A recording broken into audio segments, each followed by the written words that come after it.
ఉండాలంటే మీ ఇరువురి మధ్యలో ప్రేమ, గౌరవించడం, లోబడి ఉండడం, ఒకరినొకరు అర్థం చేసుకొని ఉండడం, ఇవి ఉంటే కనుక దేవుడు మిమ్మల్ని దీవించి ఆశీర్వదిస్తాడు. ఈ వివాహం అప్పుడు ఘనమైనదిగా ఉంటుందని తెలియజేస్తూ నా మాటలు ముగిస్తున్నాను. Thank you. పాస్టర్ గారు నాకు ఈ అవకాశం ఇచ్చినందుకు పాస్టర్ గారికి నేను వందనాలు తెలియజేస్తున్నాను. థ్యాంక్ యూ పాస్టర్ గారు, చాలా వందనాలు. మీరు చెప్పండి కూడా దేవుడి స్తోత్రం కనుక మరి అసలైన సమయానికి వచ్చినాం. వీళ్ళగా ఇంకా రావాల్సిన బంధువర్గాలు మరి రావాల్సి ఉన్నదేమో కనుక ఈ సమయంలో మంచి మాటలు విన్నాం.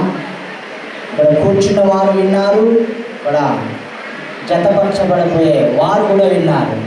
మొట్టమొదటి ఏంటంటే